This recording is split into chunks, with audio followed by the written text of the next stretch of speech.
ও ভাই রে, আমটুহানি যাই রে।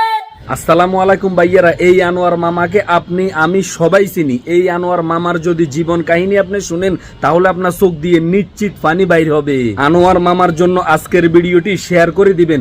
আনোয়ার মামা হচ্ছে গিয়ে একজন প্রতিবন্ধী, ঠিকমতে খাইতেও পারে না, ঠিকমতে চলতেও পারে না। এই আনোয়ারের বাড়ি হচ্ছে গিয়ে সিলেট সুনামগঞ্জে। তারা হচ্ছে গিয়ে 3 ভাই 1 বোন।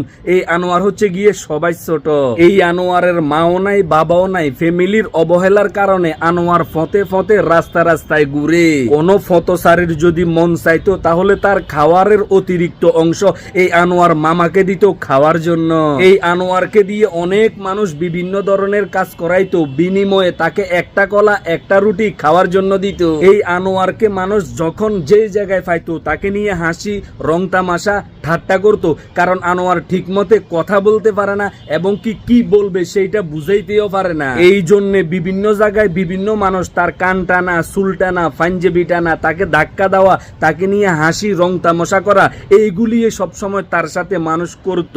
এই আনোয়ারের সবচাইতে বড় সমস্যা হচ্ছে তার দাঁত দুইটা দেখতে বিশ্রী এবং কি তার চেহারা দেখতে অনেক কালো এবং কি তার ফরনের মধ্যে কোনো কাপড় চোপড় থাকতো না, কারণ আনোয়ারের দায়িত্ব নেওয়ার মতো ফ্যামিলির মধ্যে কোনো লোক নাই, বিশেষ করে তার মা এবং কি তার বাবা নাই। হঠাৎ কইরা রিফাতের শিক্ষক এই ঘটনাটি জানতে পারে।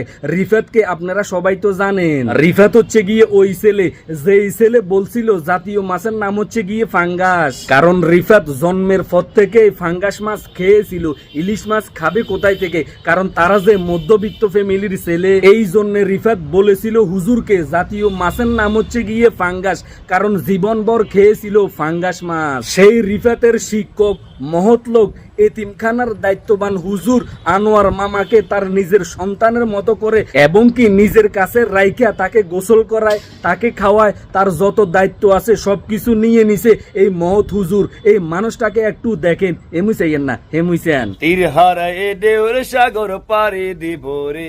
এই রিফাতের হুজুর রিফাত ও আনোয়ার মামা এবং কি প্রত্যেকটা ছাত্র ছাত্রীকে সব সময় আনন্দের মধ্যে রাখে এবং কি তাদেরকে সঠিক শিক্ষা দান করে। কখনো বুঝতে দেয় না এই আনোয়ার মামার যে মা নাই বাবা নাই, সব সময় আনোয়ার মামাকে আনন্দের মধ্যে রাখে। এমুই চাইয়েন না হেমুই চান। ঘুম থেকে জাগ্রত হইয়া কুন্দ অপহৃত হয়।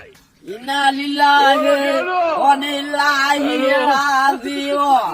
রিফাত ও আনোয়ার মামার হুজুরকে অসংখ্য ধন্যবাদ জানাই। আপনার মতো হুজুর প্রত্যেকটা ঘরের মধ্যে, প্রত্যেকটা পাড়ার মধ্যে, প্রত্যেকটা মহল্লার মধ্যে গড়ে উঠু। সবাই আনোয়ার মামা এবং কি রিফাত এবং কি তার উস্তাদের জন্য দোয়া করবেন। আজকের ভিডিও এই পর্যন্ত। তো সবাই ভালো থাকেন, সুস্থ থাকেন, নিজের প্রতি খেয়াল রাখুন। ভিডিওটি ভালো লাগলে অবশ্যই শেয়ার করুন। আল্লাহ হাফেজ।